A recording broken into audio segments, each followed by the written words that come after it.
panel. This panel features Professor Cass Sunstein, Stephanie Bornstein, and Jed Stiglitz, moderated by Professor Stuart Benjamin. Professor Cass Sunstein, who is our keynote speaker, is the founder and director of the program on behavioral economics and public policy at the Harvard Law School. From 2009 to 2012, he was administrator of the White House Office of Information and Regulatory Affairs under President Obama. His piece, Welfare Now, will be published by DLJ this spring. Professor Stephanie Bornstein's scholarship focuses on legal and administrative strategies to reduce racial and gender inequality in the workplace and ensure access to justice in civil litigation. And she is a professor at the University of Florida Levin College of Law. Her piece, The Value of Equality Disclosures, will be published by DLJ this spring as well. Professor Jed Stiglitz's focus at Cornell Law School is on administrative law, with an emphasis on the relationship between judicial review and the values of trust and accountability in the administrative state. He is also Cornell's Associate Dean for Faculty Research and published the book The Reasoning State last year. Finally, Duke Law Professor Stuart Benjamin is DLJ's faculty advisor and co-director of the Center for Innovation Policy at the Duke Law School. He specializes in telecommunications law, the First Amendment, and administrative law. From 2009 to 2011, he was the first distinguished scholar at the Federal Communications Commission. Thank you so much. All right, so I have some questions for the panelists, and as I've already warned them via email, I'm gonna try to have this be as freewheeling a conversation as it can be, given the constraints of the medium. I have some questions for them first, and I'll throw it open to others. So my opening question for any of you who want to take it is what you think is missing or poorly framed in the current debate about behaviorally informed interventions. I'm happy for you all to start in whatever order you want to. We can start with Cass and move down. However you want to do it, great with me. Okay, thank you. And thanks to the Duke Law Journal for hosting this amazing symposium. I think what's missing is attention to the problem of cognitive scarcity. So this is, to me, the most exciting stream of research in the last 15 years, that if you are human, the number of things to which you can attend in the course of a day is smaller than the number of things to which you should attend in the course of the day. Does that come as a surprise? And if you are elderly, sick, really busy, poor, the problem of cognitive scarcity increases really dramatically, which means that when you're dealing with the administrative state, you might have problems that aren't anticipated. President Biden has referred to time taxes repeatedly, and that has a welfare component and a distributive justice component, and we've just glimpsed the tip of this iceberg. Stephanie. It's hard to follow Professor Sunstein talking about the field of behavioral economics and administrative law. Thank you to the Duke Law Journal for having me be a part of this conversation. It's a real honor. I will just focus on one particular contribution that I'm making here, which is also related to my piece that's going to be in the symposium issue of the Duke Law Journal, which is I am interested in trying to capture the benefits we get from, I guess I'm calling it nudging the nudgers. I need a better title. Or maybe meta nudges. And by here, what I'm focused on is when we evaluate behaviorally informed interventions, we tend to focus on the consumers of nudges. And the concept here would be something like, I'm particularly interested in information disclosure, and I'm focused in this piece on information disclosure about pay and other equality measures. So we tend to focus on the person who receives the information. So you could imagine the person who reads the calories or the nutritional information label and what that nudges them to do, or the person who's buying a car and sees the fuel economy labels, and that encourages them to go one way or another, right? Those are not what we think of as nudges. I'm interested in the public enforcement benefits of that job, that having to provide that nudge on the person, on the entity doing the nudger. So in a way, it's kind of a counterpoint or a subsequent point to Professor Torr's point that we are not paying enough attention to private costs when we're considering nudges, and he was focused in a little bit of one of the points is about private costs on third parties. So the energy company that loses money when we move to home energy reports, or the food manufacturing company that produces higher calorie foods, and those companies then lose business once we produce the information for the nudge. So what I'm interested in capturing is the enforcement benefit that happens when the food manufacturer has to go through the process of disclosing the information, and what that does to the food manufacturer or the car manufacturer, who may then choose to make healthier food products or make more fuel-efficient cars. And so the particular interest I have in this is in enhancing enforcement, public law enforcement, for the types of laws where we tend to rely heavily on private enforcement. And an example of this in my area is anti-discrimination law. So we have very limited resources to enforce anti-discrimination laws. I'm interested in requiring employer entities who have to disclose things, for instance, about pay data, what that does to their own attention to the issue. It encourages voluntary self-compliance. It encourages, reflection upon their pay structures. And so I'm interested in capturing sort of the downstream effects of the nudging on the third-party private sector nudgers, if that makes sense. Jed. Great. Thank you, Stuart, and DLJ and Duke more generally for organizing and hosting this terrific event. I'm really happy to be here. So I just wanted to, I want to make 2 points. One of which is very sympathetic with Stephanie's point, nudging the nudgers, and that's really the way that what I think might be missing a little bit from the conversation is how we can intervene on the regulators. So instead of thinking about how behavioral interventions might affect regulated entities, like what kind of interventions or procedural devices can we imagine imposing on regulators themselves to make them behave in ways that we believe are socially beneficial in some way. And so that's really like a reframing of a lot of the topic of my recent work, which is largely on reason giving, which you can think of as a kind of behavioral intervention. We're requiring people to provide reasons for their conduct, and what effect does that have on their conduct and on perceptions of their conduct. So that's what I think might be a little bit missing from this debate, and so reframes much of that work that I've done recently, and reason giving as a kind of behavioral intervention.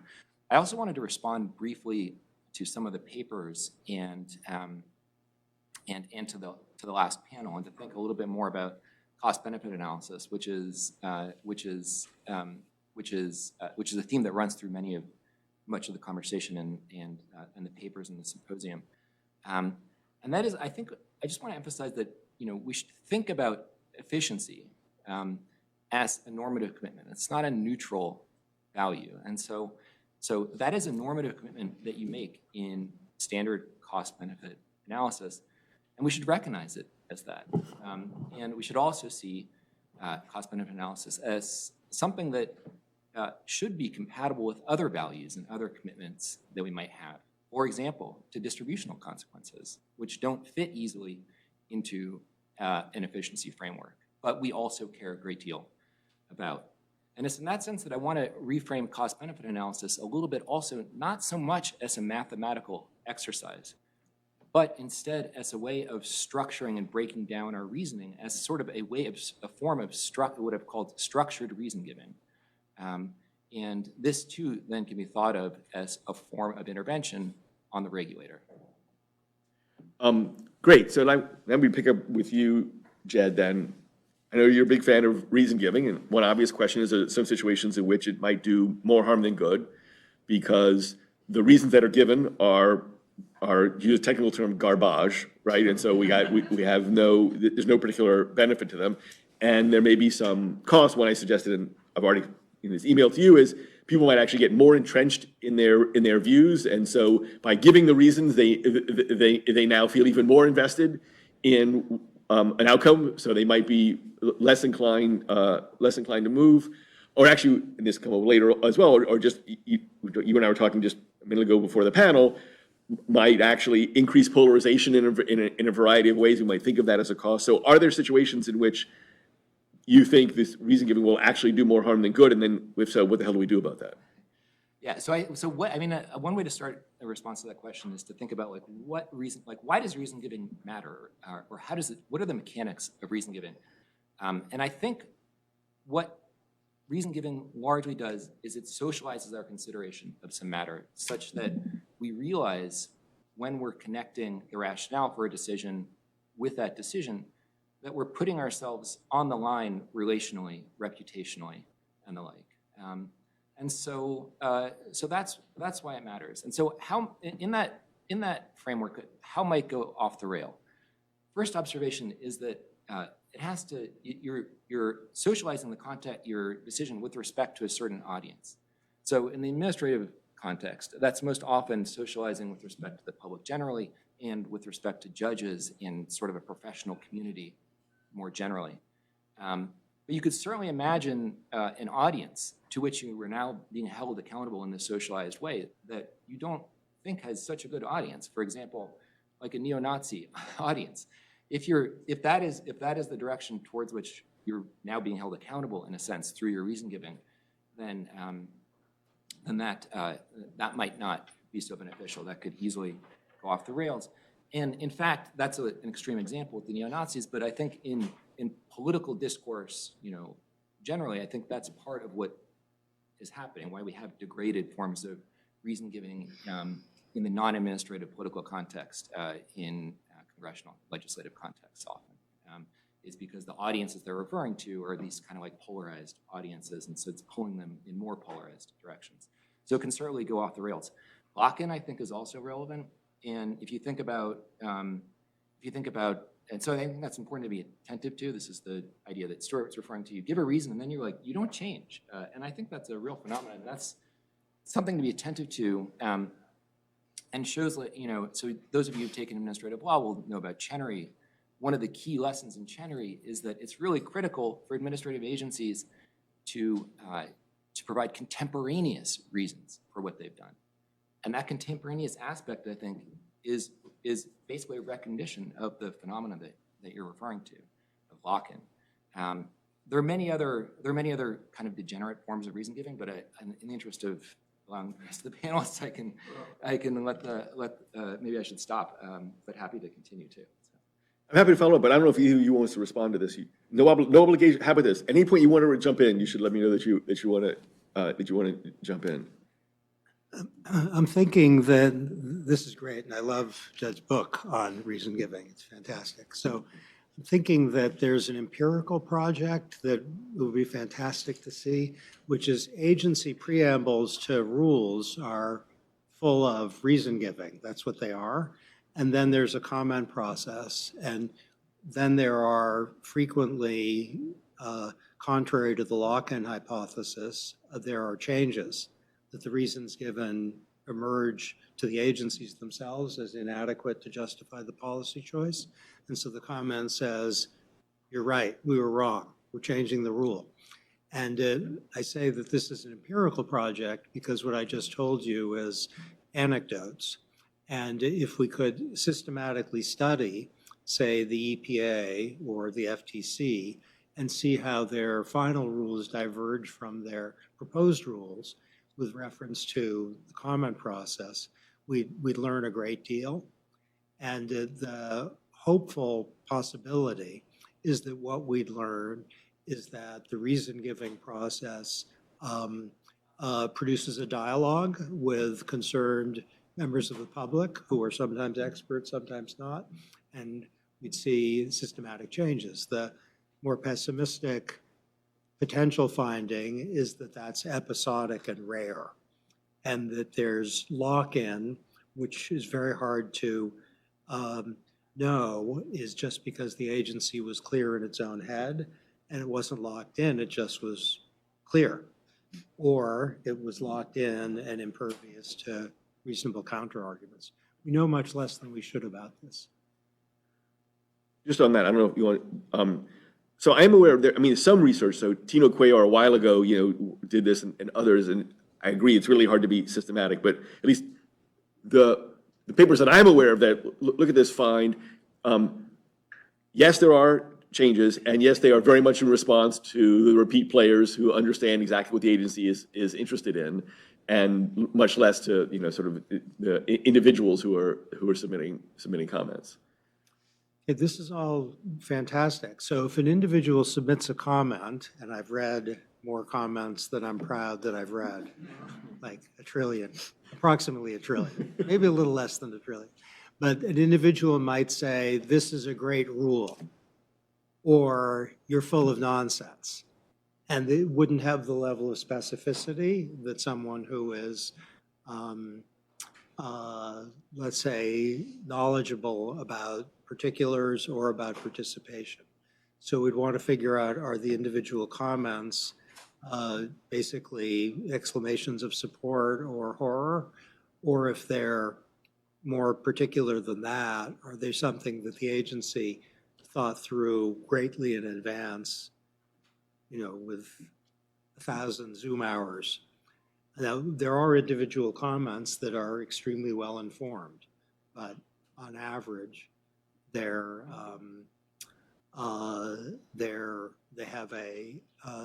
shorter and less particular. Yes, Jed? Just recalling, I think the same study by Tino that you're referring to, that one of the indications of the lack of knowledge that regular citizens have is they don't understand the difference between a regulation and a statute, for instance. So, where is the authority for issuing this rule coming from? For instance, it's something like that entire set of questions is obscured to the average citizen. And they are more sensitive probably to repeat players and the like, and to those who pose a litigation risk, I think is another way of putting it. And that's, I think, easy to cast as something that's to cast a normative negative light on that. But I also want to say that another way to think about that, or to reframe that pattern, is to say that they're being responsive to those who are within sort of a certain epistemic or knowledge community. And viewed from that light, it has, I think, a less negative hue to it. It's people who are engaged in the conversation meaningfully with us. And so it's not so much, which has an insider gradient to it, but that's not where the work is being done necessarily.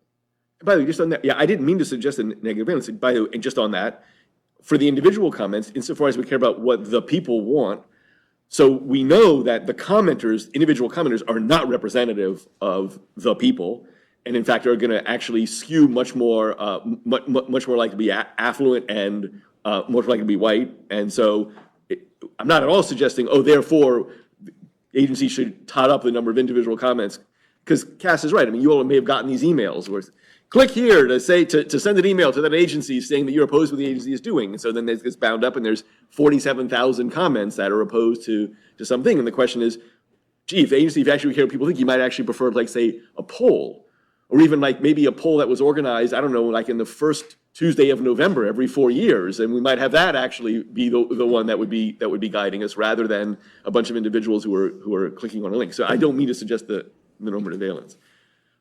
So Stephanie, let me now turn to you, and the same question about equality disclosures. Beyond the ones you list, again, might there be ones where there's more harm than benefit? So to pick a very controversial topic, imagine if we required every university, including all elite universities, to have sort of a table that shows their student populations with a 2x2 matrix that was ethnicity and religion, and you were filling in, and the university was then filling in the blanks of the student body.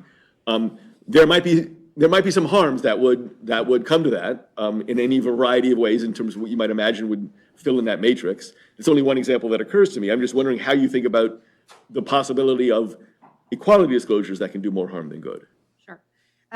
So I want to just comment on something Jed said. At any time, you jump. Sure. And then back up a little bit to explain the framework for equality disclosures. I had the same instinct as you did that, and was, sort of thinking about how the pieces work or the concepts work together of reason giving as a nudge on the nudgers as well, and your work on how having to give reasons has made regulators more accountable to the statutory norms, I thought was a really good example of how these two concepts fit together.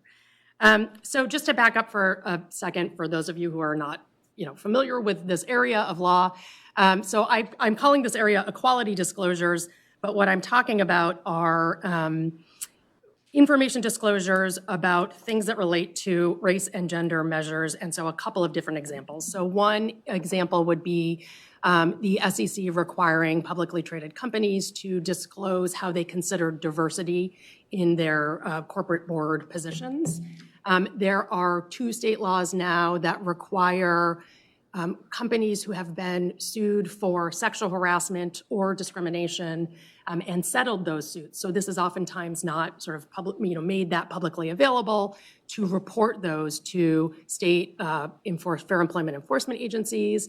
And then the sort of broader kind of trend that I'm interested in, that I'm writing about for the journal, is related to pay disclosure. And it's in response to long-standing, very deep and entrenched racial and gender pay gaps in the US economy. Now, in a room with economists, I'm sure there would be debate about how to measure these and whether they exist and all of that. Happy to talk about that separately. But the idea here is, as a way to try to close some of these gender and racial pay gaps, economies around the world, countries around the world, are starting to require entities to report information about their pay by gender, by race, by level of employment in the entity. And so, for instance, in the UK, they've gone even further to require the companies to calculate a gender pay gap and post that information publicly. So the interesting thing to me here is the fact that this type of disclosure, when you're dealing with an area of law that relies very heavily on private enforcement. So for anti-discrimination law in the US, for instance, the Equal Employment Opportunity Commission, our federal agency, enforces anti-discrimination laws, but they really only litigate a tiny fraction of violations, something like 0.5% of all the charges they receive every year. It's between 115 and 400 cases they bring a year out of 75 to 100,000 charges they receive. Not to say those are all worthwhile cases, but still. So we really rely heavily in the U.S. on employees complaining about what they've experienced as discrimination, and then finding a lawyer who'll take their case. And so I'm interested in capturing the enforcement value of shifting some of the enforcement burden more equally onto entities, employer entities. And doing these disclosures is one way to do that. And so the idea here, and this has been written about particularly by Professor Hilary Sale, who's written about information disclosures in the context of securities law. Securities, publicly traded companies are required to file all sorts of information disclosures to the SEC, much of which is public. How this not only corrects what's called information asymmetry with people who are receiving the information, so investors in the context of SEC disclosures, who then can make decisions about where they want to make their investment choices. That's sort of the traditional nudge.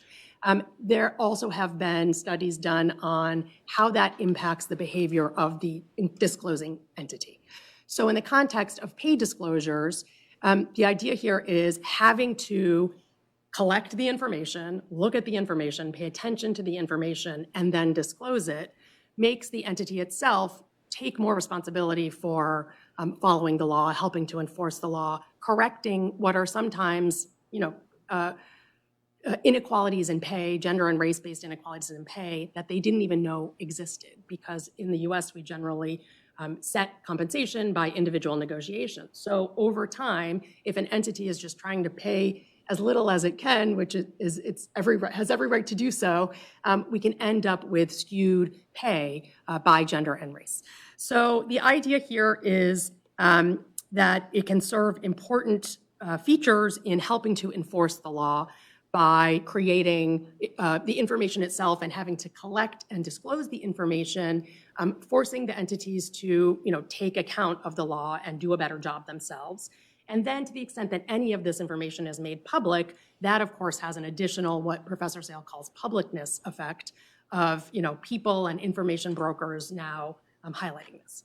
So Professor Benjamin was asking, can this do more harm than good? Or are there instances in which this would do more harm than good? And with your example, there's a huge amount of data, particularly for law schools, right? It's part of the standard 509 ABA disclosures about race and gender in student bodies in law schools. So there's a lot of that information already out there. I guess the question what I would start with is, what's the point of the disclosure? What's the purpose of the disclosure? And if part of the disclosure is to better enforce anti-discrimination law, that's something that, you start with that as the value and you go from there. There are certainly, I think, concerns about the sort of first concern that comes to mind about this as a behavioral intervention of any sort is concerns about, for disclosure in particular, manipulability or symbolic compliance. So the idea, there have been criticisms for the existing pay information or pay data disclosures out there already that, the companies can just fudge around the numbers, and this happens with securities disclosures too. Concern that it's really symbolic compliance and really they're manipulating the information producer is manipulating the information how it wants. And I think, as Professor Sunstein's work has taught us, how you design the nudge really matters. So how you design the disclosure requirement really matters. If the entity in the instance of pay data disclosures, so 2 states now require these. California and Illinois are now requiring employers to provide more granular data by gender and race and pay category. And this follows on to a short-lived federal effort to do this, which happened in 2017 and 2018, and then was sort of sunsetted and was not reintroduced by the Trump administration, but may be reintroduced by the EEOC under the Biden administration. And the information is just provided to the regulating entity. So if the regulating entity is receiving this information, then it can be clear to them whether or not, if they're designing what the information that's collected is, then they have control over how it measures, how effective it is, how symbolic it could be. I think the other concern here would be, so it's not necessarily certain types of equality disclosures being more costly than others. I think it's how effectively you design the equality disclosure in the first place.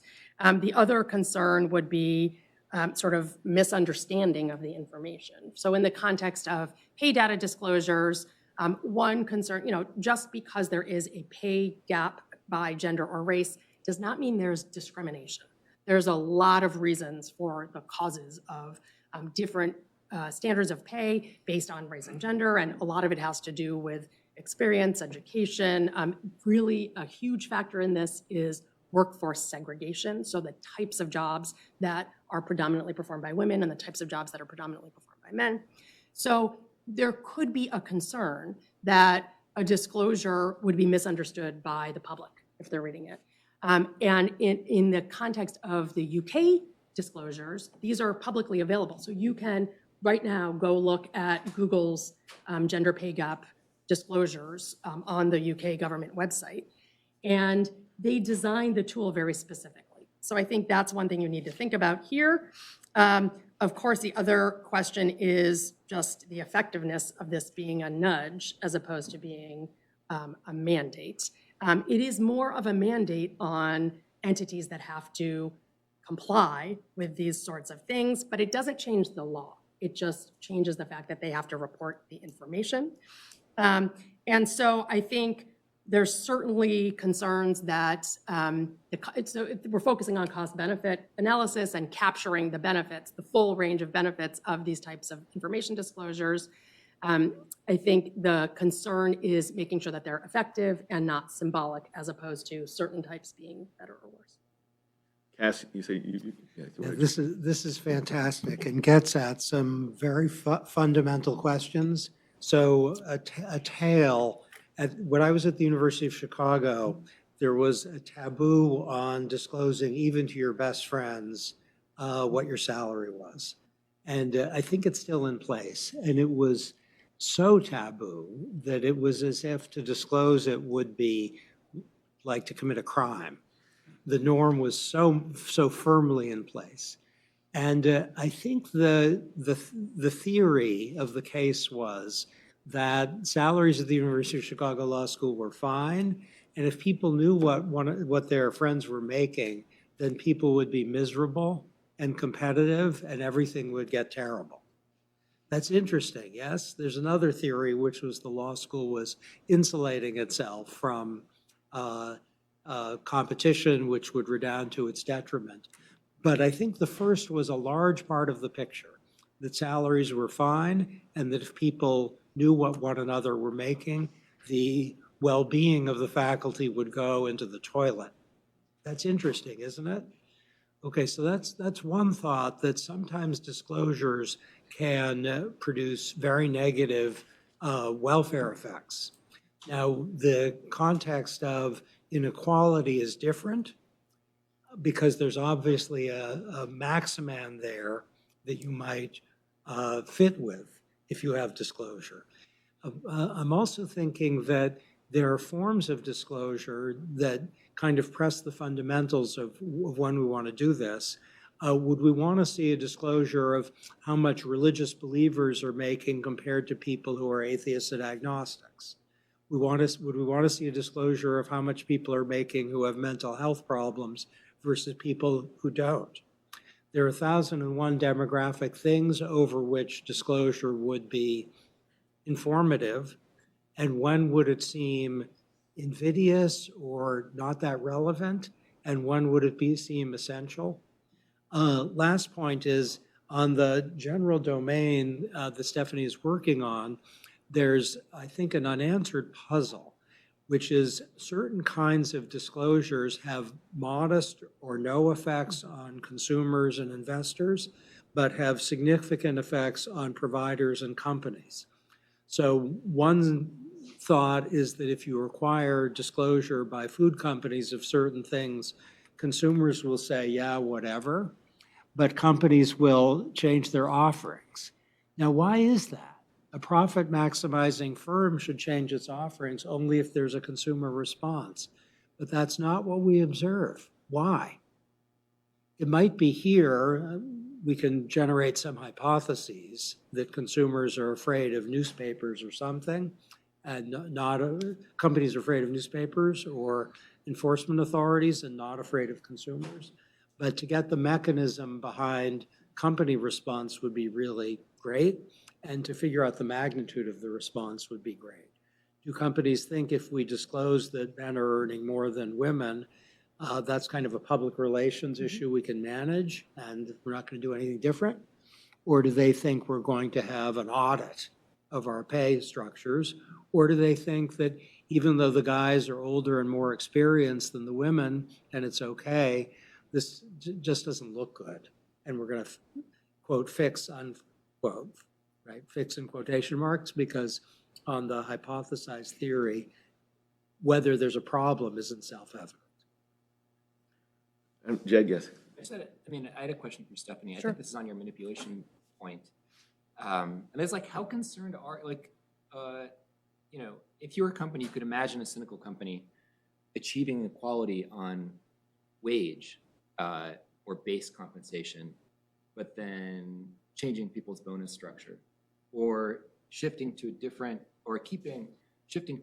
compensation structure altogether. For example, we're going to move to a piece rate system so that you get paid per unit that you sell, for example, instead of being on a wage structure. And like piece rate, you get the same, but at the end of the day, you end up with a different compensation. Or even more dramatically, you could just start hiring more contractors. And so, like, these are all ways in which you could achieve formal compliance, and I'm sure there are many others, and yet undermine the objective of the disclosure. And I'm just curious how concerned you are about that kind of thing. Yeah. I'm moderately concerned. Certainly, we want any sort of nudge to be effective and designed well. But I've also gotten to the point just in thinking about this issue that I care more about what most companies are doing, or most regulated entities, and I'd be curious about your thoughts about this too, most regulated entities are doing, rather than outliers who are trying to game the system. Most employers don't want to be paying in any sort of discriminatory way. And an example of this, so for instance, if you look at Google's gender pay gap disclosure in the UK, when they compare people in the same jobs, there is 0 gender pay gap. So everyone doing the same job is getting paid the same. But when you compare the overall pay in the entity, there's a huge pay gap because there are far fewer women in the higher paid positions. And so when Google wrote up their report, which they were required to do by the UK government, they identified this and said, look, we're not discriminating, but we still have a problem of inequality, and we are now pledging to think more carefully about who we're promoting, provide more training to women and racial minority employees who we should be promoting internally. And so they're paying attention, even though, I wouldn't sue them for discrimination based on this report. It's not discrimination, but it's still showing inequality that they want to pay attention to.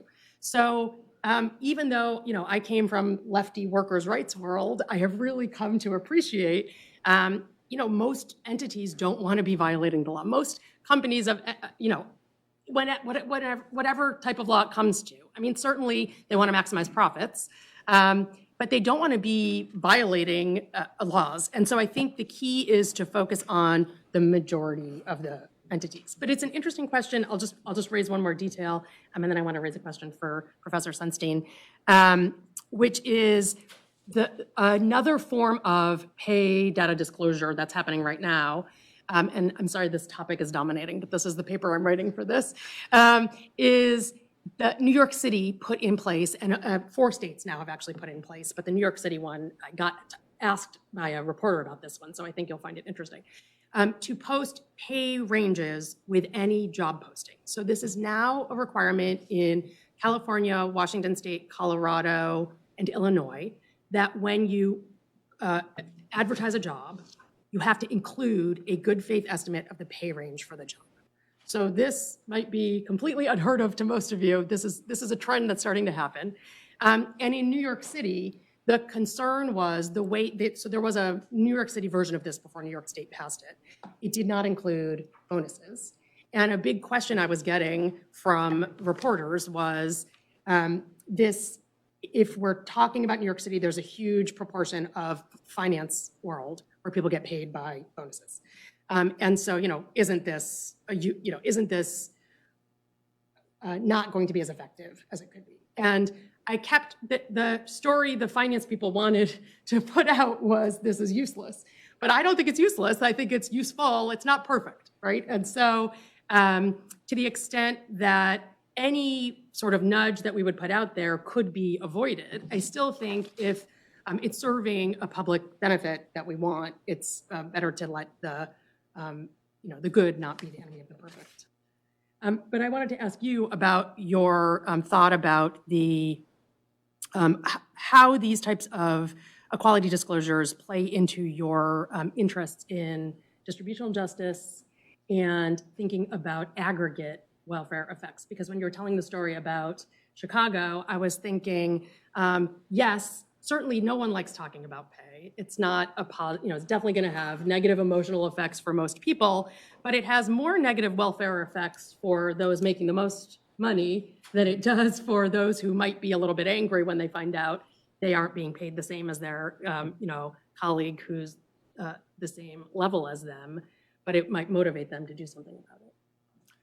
Great. So there's an NBER paper on the effects of disclosure requirements that I remember has a surprising result, but I don't remember what the result is.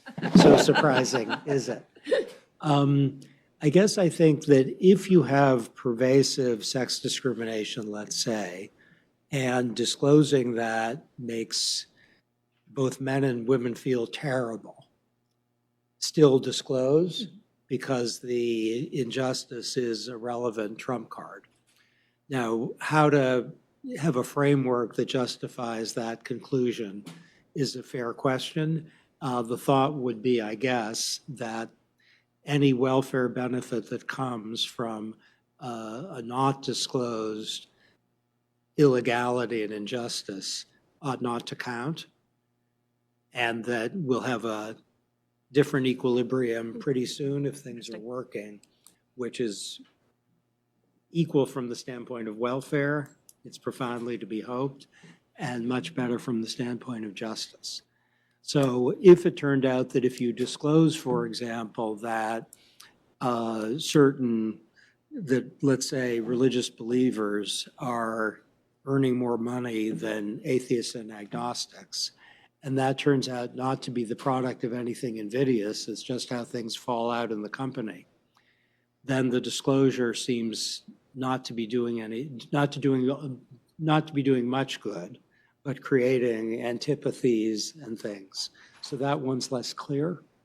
And if it turns out that meat eaters are earning more than vegans, once you disclose that, and let's just stipulate that's not a result of discrimination, it's just a result of things that correlate. Maybe vegans are younger. So I'm thinking that this is related to the, I think, most fascinating question of all. This may be a matter of personal taste, but which is, what do people want to know and what do they not want to know? Now, I really want to know the answer to that question. But there are lots of things that people have no interest in knowing, and there are lots of things that people actually want not to know. People don't want to know the year that they're going to die. They tend not to know if they're going to get Alzheimer's. At least a lot of people don't want to know that. And only 43% of people in one study want to know the calories in their meals. So this obviously is at a higher level of abstraction, a relevant consideration for equality disclosures. I think I know what the conclusion would be, which is genial to equality disclosures, stipulating there's a discrimination problem. If that's not true, then everything has to be rethought. You want to jump in? All right, go on to the next question. I want to make sure I'm not. All right, so this might be the one that needs the most discussion, but we'll see. We are in a moment of intense polarization. And by moment, I mean a long period, not just. And so the question is, how does that intense polarization affect the cost and benefits of behaviorally informed interventions? And I guess again, we can start with Cass and go down the line, or however you want to do it. It's fine with me. As a first approximation, I think not at all. So that if you have a disclosure of, let's say, the health risks associated with some product, let's say peanuts or shrimp, and let's say some people are going to react to the disclosure requirement depending on the political affiliation of the president who proposes it, and other people will react depending on their abstract attitude toward government. Doesn't matter. If you disclose, let's stipulate, the allergic content of food, and the health benefits are massive and the costs are epsilon, go for it, even if there's going to be a lot of polarization. But the polarization issue would be, it's too strong to say it's not relevant to the welfare effect, but it's third order. If people are going to have a sadder day because the government did something that they don't like, that is a welfare effect. But to analyze that, I think that way lies madness or extremely daunting empirical challenges. My heart says madness. My head says daunting empirical challenges. You're going to think that if the government, let's say, has a fuel economy rule, some people are going to jump for joy. Hooray, a fuel economy rule. And some people are going to be sad thinking there's a fuel economy rule. It's probably very transient. And to build that into the welfare analysis would be, I think, exotic. With respect to behaviorally informed interventions that are nudges, they tend on average to be minimally polarizing. This isn't where the action is in terms of political polarization. So if you have automatic enrollment in free school meals for kids, as we do from our Department of Agriculture, I can't name a Republican in the House or Senate who thought that was bad. If you have a fuel economy label for cars, which is, let's say, better at giving people clarity, there is one. I can't think of a Republican who thought that was bad. So the nudges are behaviorally informed and tend to be, not never, but if you're naming the categories of polarizing regulations, this wouldn't make the list. If you're talking about something like an energy efficiency requirement or a requirement that there no longer be non-compete clauses that affect workers, those are polarizing and those are behaviorally informed. But they're not polarizing because they're behaviorally informed. They're polarizing because energy efficiency requirements are polarizing. Why are they polarizing? Because some people think you're going to make refrigerators cost more, which is true. And other people think there's going to be environmental amazingness, which might also be true. And the right analysis would depend on how much do they cost more and how environmentally amazing are they. And the welfare effect might be positive or might be negative. We could design an energy efficiency requirement for refrigerators, which would be really terrible because no one could buy refrigerators. They'd be so energy efficient, no one could afford them. Or we could think of some that would be more energy efficient than today and maybe would be worthwhile on balance. And that's the welfare question. And whether people start cheering, hooray, fewer greenhouse gases, or boo, the heavy hand of government, I say that's not the major question. I'm dying to follow up on this, but I'll let you all go in there. So I get, so let me take a stab at categorizing cases where nudges and the like might be effective, and then to ask how polarization maps onto that set of cases. And this is a little bit outsider take, so I'm curious about Professor Sunstein's view of my characterization. But it seems like nudges are most effective, and Professor Ryklinski talks about this in his paper, for instance, that they're really effective at organ donation, getting people to opt in or opt out, organ donation, and the thing is, that's, I think, not because nudges are these superpower kind of things, but instead because that's a domain over which most of us just don't care that much, because we're going to be passed away at that point by definition. And so I just wonder if nudges are really effective in cases either where we don't care that much about the choice or where we have just a lot of uncertainty about how to evaluate the choice. It's an important thing how much we save for retirement or the like, but it's so far in the future, and we're not good thinking about things that happen that far in the future and the like. So you get effects there too. So it's a highly consequential choice, but we just are epistemically in kind of a tough situation. And so if that's the domain on which nudges and the like and behavioral interventions are really effective, and in some sense, the libertarian aspect to nudges is compatible with the idea that, like, this is where we really care. We're going to opt into what we want to opt into.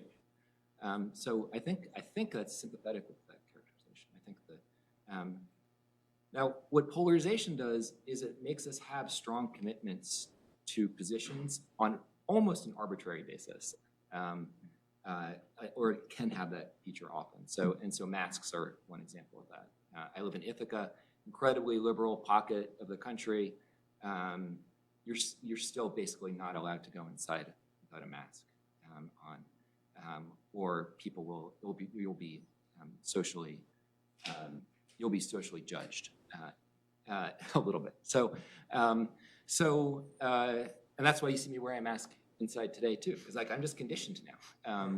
So the point is like, so would a nudge work on masks?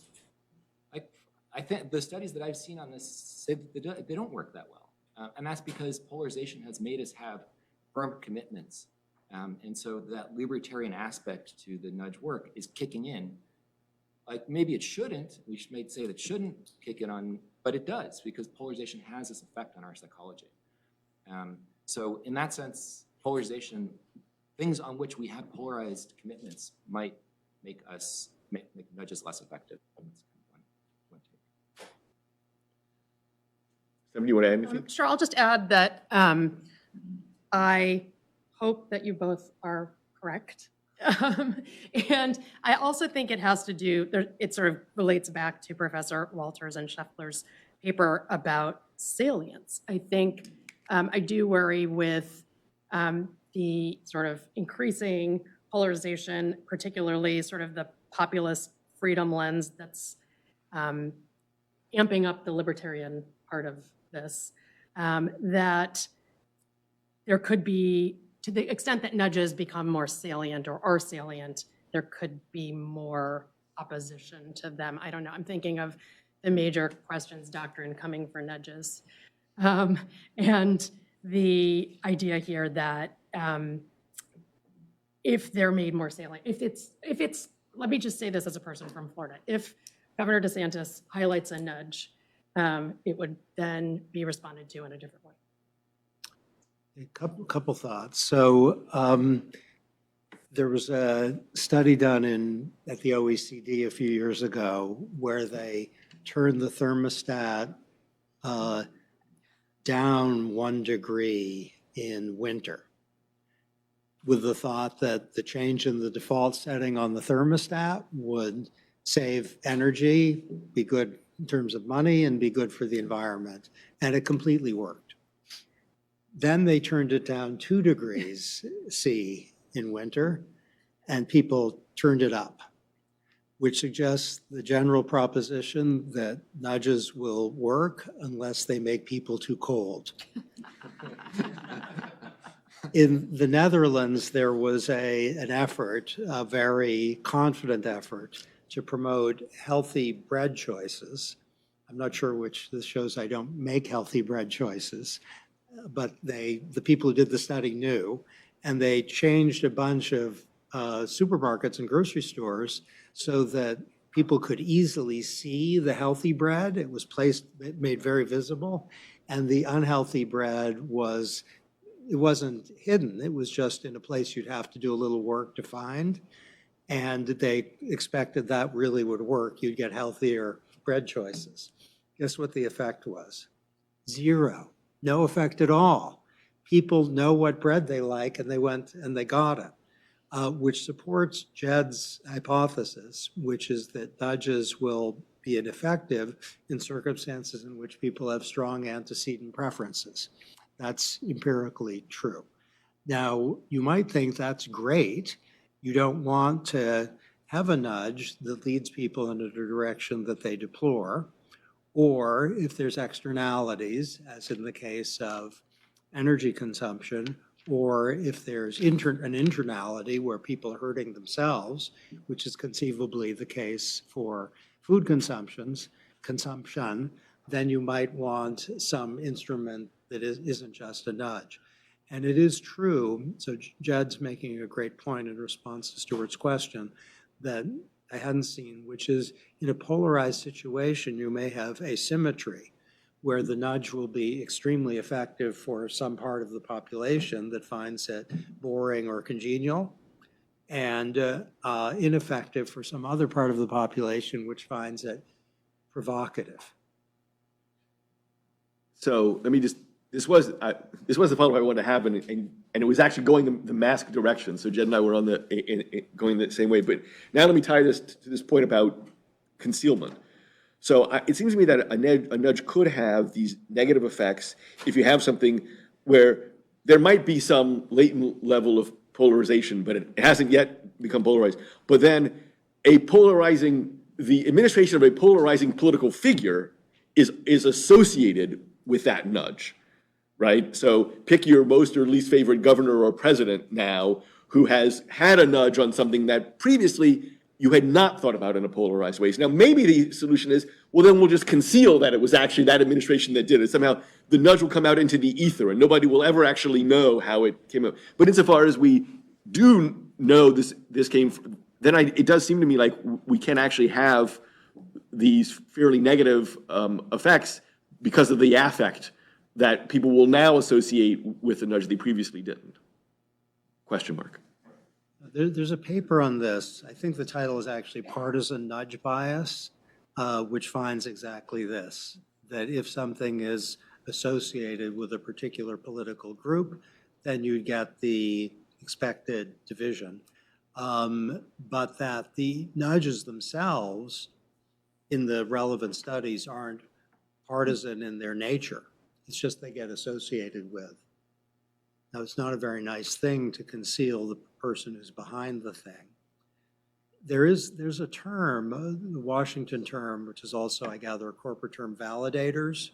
So if you have, let's say, the Trump administration doing something, and they're alert to the possibility that even though everyone should like it, people won't like it because it came from President Trump, they'll have validators, meaning they'll get someone who is a Democrat to say, I don't like them generally, but this is good. And then you can soften the political division. All right, the last question before we throw up to everyone else. So, Cass, you're a huge architect of behaviorally informed interventions, and I'm just wondering what happily surprised you the most in your decades now of working on nudges, and what has disappointed you the most? The best surprise, there's so many. So to see so much work being done by administrative agencies all over the world, that's, who would have predicted that? And the creativity and ingenuity and originality of people in Amsterdam or New Delhi or the United Arab Emirates or the United Nations, at the World Health Organization, or in this room, that's beyond belief. The disappointment is there are 40,000 Americans who die on the highways approximately every year. There are a zillion people approximately who die from cigarette smoking every year. The number of people who are struggling with either acute poverty or mental health problems is really, really high. Chronic pain is a terrible thing, and we need more faster. All right, I've already gotten a couple of hands. Others can raise their hands, but I have Matt and Jeff. So, Matt. Great panel. Let me just come back to that fascinating discussion about light exposure. It's kind of a great example about the harms of exposing salaries at Chicago Law School. So this is really more an observation. So one way to think about it is that in some contexts, visible inequality can interfere with community, right? There's an academic community which is flourishing, and making certain inequalities visible will interfere with that.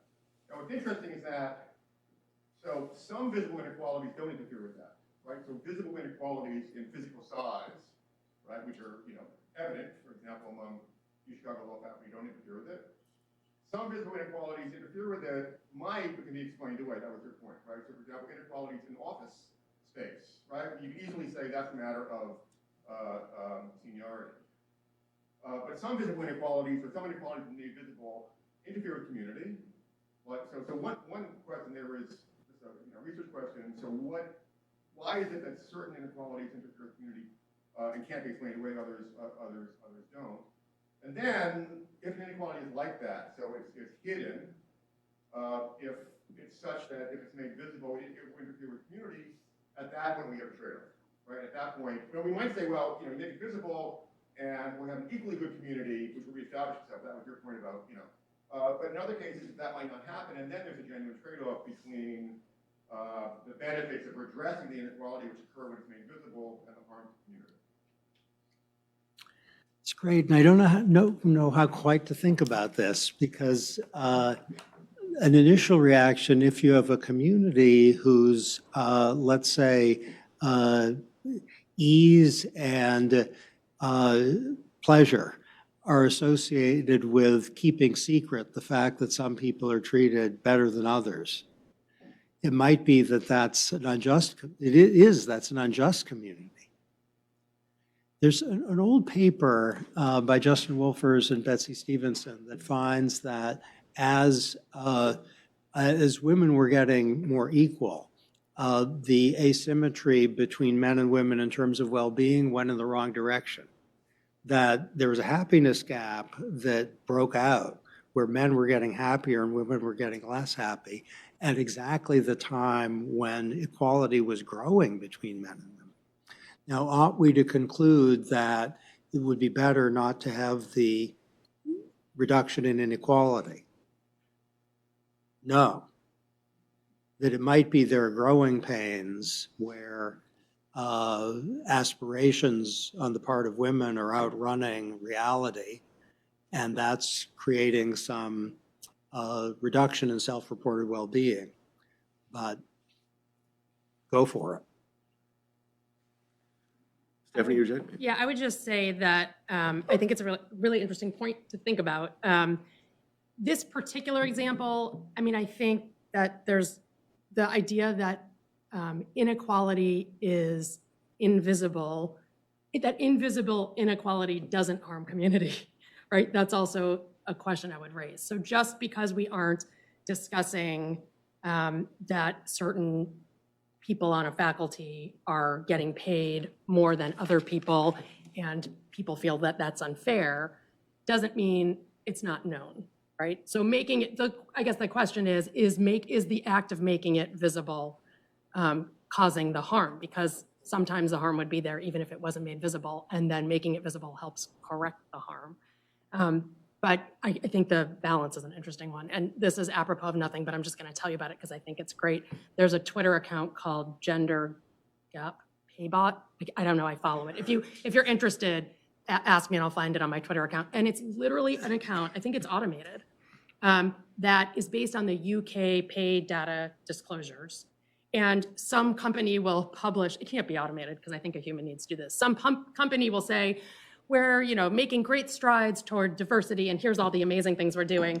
And then the bot will say, in this company, women make 45% less than men.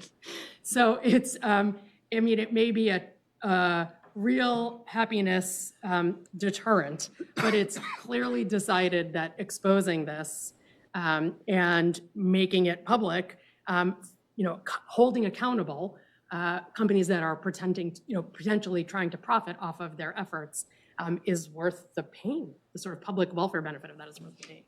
It's also just funny. In a sad way. Not funny, haha, funny. Jed, do you want to jump in on this? This is a little bit outside of my bailiwick, but but I do think a lot of just my intuition is that a lot of it has to do with status, and so that if offices were awarded to the best faculty, not on the word seniority, office size would matter quite a lot. So it's not so much often the money, but what the money says, I think, to people that makes something contestable and degrades community. Jeff?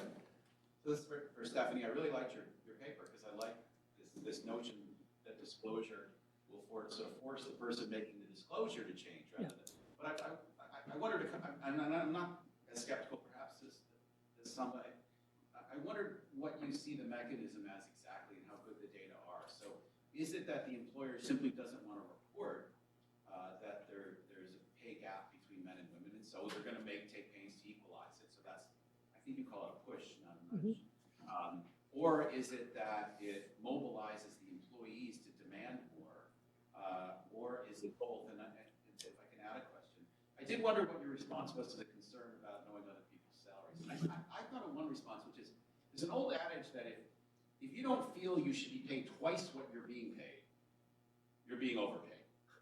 And it's an adage meant to combat a cognitive error of egocentrism that, for example, if you survey university professors, 95% will tell you they're better than the median professor at teaching more effective. Well, I know who the 5% are on my faculty. I'm one of them. I think I'm better than the median. And it means that you think you're underpaid. And it's a bias, though. It's not accurate. Or not necessarily accurate, right? That you could be overpaid. You might not be. Who knows? But you're going to think of your own work as more valuable than perhaps it really is, in the way that lots of cognitive errors sort of work in egocentrism. In a way, isn't the response, okay, you'll be unhappy, but it's because you overvalue your work, too bad. Or is it just like, people are so egocentric at work that, no, it really will make you miserable. So there's two questions in there. One, what's the mechanism? Is it the employer, or is it allow the employees to organize? And then two, how much weight should we really give to the, I'm going to be unhappy at work if I know that someone's being paid more than me, whom I think is not as good as me?